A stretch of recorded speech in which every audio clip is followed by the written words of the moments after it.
Namaskar, very warm greetings from Dublin, Ireland. Let me begin by extending my profuse thanks to Professor B.P. Sharma ji, Honorable Vice Chancellor, MT University, Haryana, and his dynamic leadership for conceiving and hosting this rich and most productive national conference on the National Education Policy of India 2020.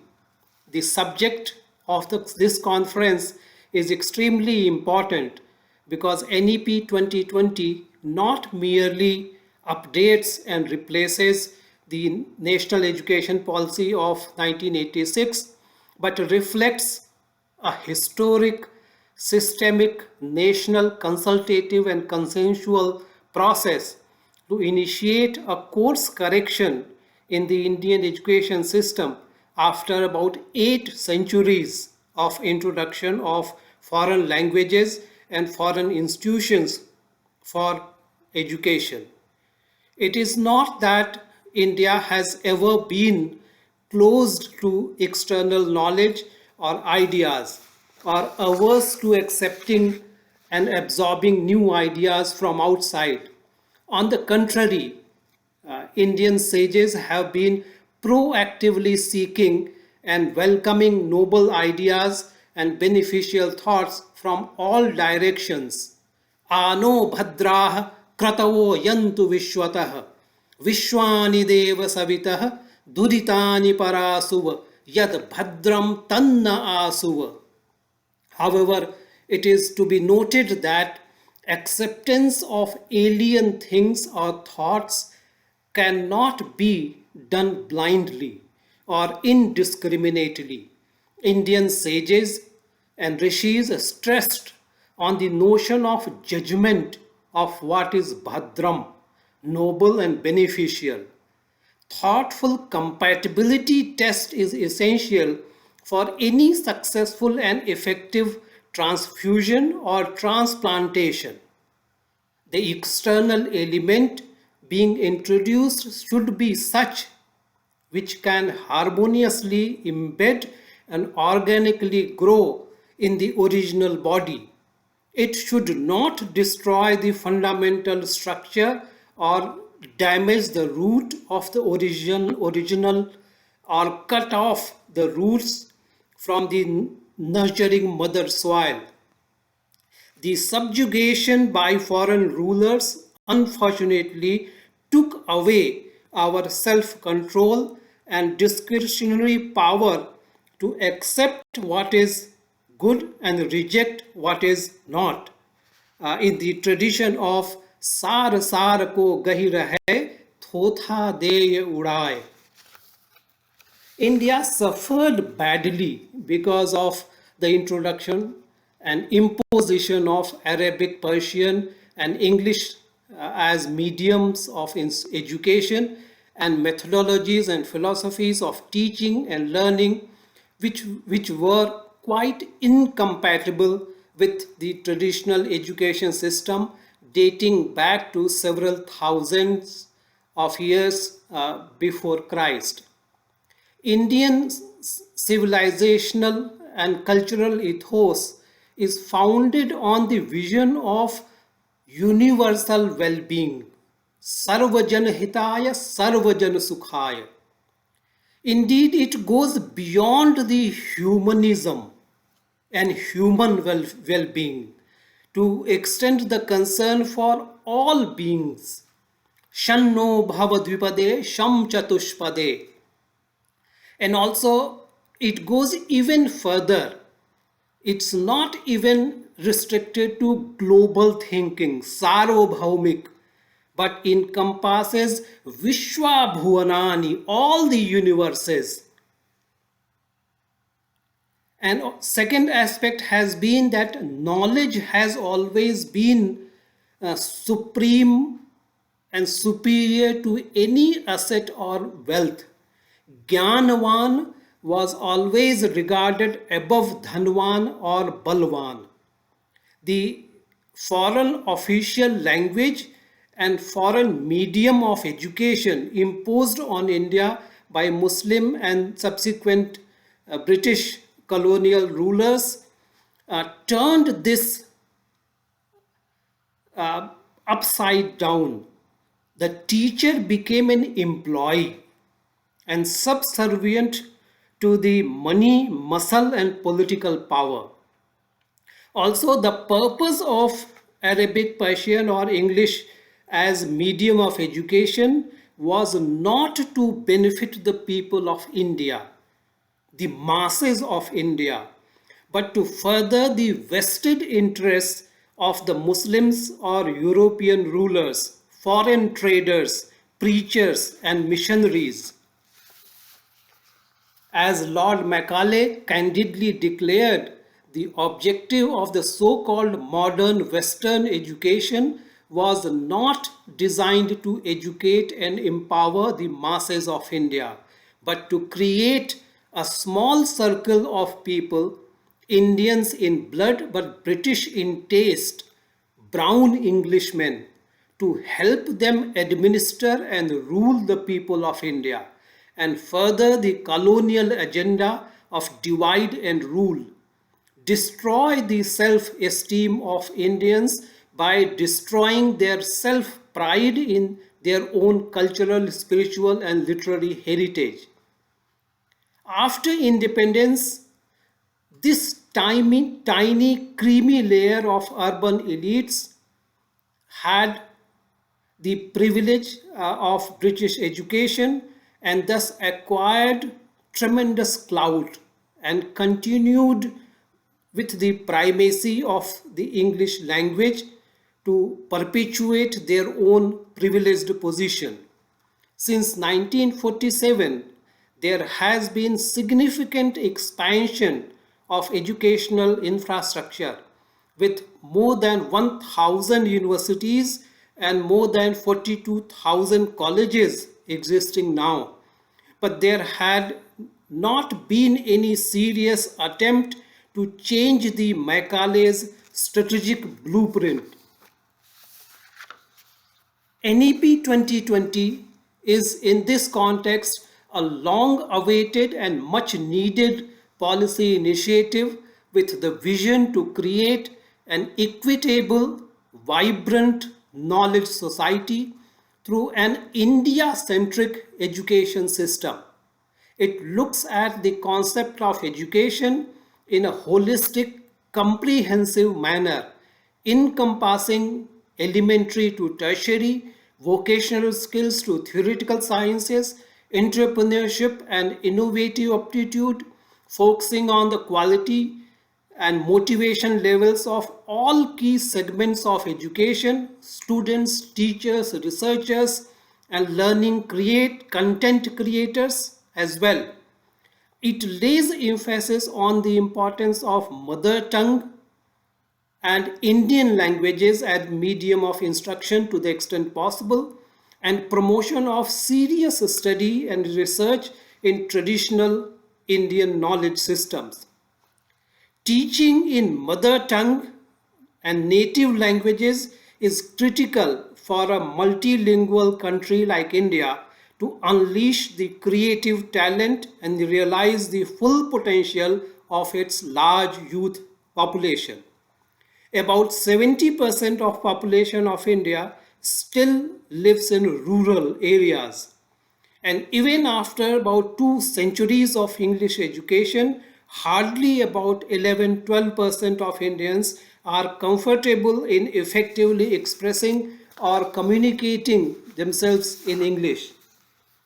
Vast majority of Indians have to suffer the lifelong indignity and sense of inferiority for not possessing the Oxford, Cambridge, or St. Stephen's accent of English. English medium of communication has remained, unfortunately, the sign of quality and professionalism rather than the actual content and value of the thought or the message itself. Honorable Prime Minister Modi's conscious choice to speak in Hindi and quote verses in Sanskrit and other Indian languages, even at international fora, is also a powerful message to Indians back home to shed their inferiority complex about vernacular languages and inculcate the sense of pride in their own language. Similarly, the significance of NEP 2020's vision to revive Indian traditional knowledge cannot be overemphasized. India's traditional knowledge is important not because it is ancient in origin.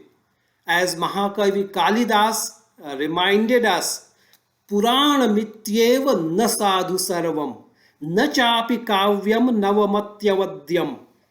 Just because something is old or ancient does not make it valued or very precious, nor that something is very new becomes automatically useless. Ancient wisdom is valuable because of its ancient yet timeless and universal relevance and its modernity.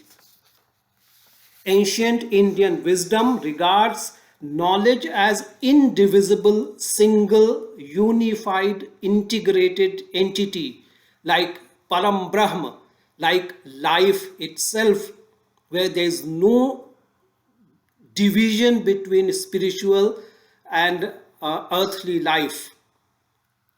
So, Indian tradition of education had a holistic, inclusive approach, unlike compartmentalized and fragmented, specialized studies in the West. In the West, the consciousness about fragility of our ecosystem and concern for environment and climate change is quite recent. The United Nations established World Environment Day on 5th June only in 1974. However, the Indian rishis always spoke of the nature with reverence and with deep sense of oneness with nature, without any desire to exploit or dominate. See the vision of the harmony in the nature as envisaged by our rishis. Madhuvata ritayate madhuksharanti sindhavah madhvirana santu oshadhih madhunaktam mutoshaso madhumat parthivam rajah madhudaurastu nah pita. Similarly, secularism and religious extremism is a very important topical issue. Today, when the world is facing the menace of religious intolerance, extremism, and terrorism, justified in the name of religion because of the notions of one's faith supremacy over others, the ancient Indian wisdom reminds us of not merely tolerance for other faiths, but mutual respect based on the knowledge and conviction about equality of all faiths. Ruchinam vaichitryat rijukutil nana pathajusham nrunameko gamyastvamasi payasa marana vaiva. Only due to different inclinations and aptitudes and interests, people choose different paths. However, all of them lead to the same ultimate destination. Anantanamadheyaya sarvakara vidhaine samastra mantravachyaya vishwaikapataye namaha. Instead of proclaiming that only one name of the Almighty is supreme, Indians believed in infinite names and forms of the same single supreme being. India's approach to plurality of religious thoughts and religious faiths is belief in the equality and equal relevance, equal validity of all religious faiths, quite different from the Western concept of secularism. Similarly, the gender equality came into the Western consciousness only in early 20th century.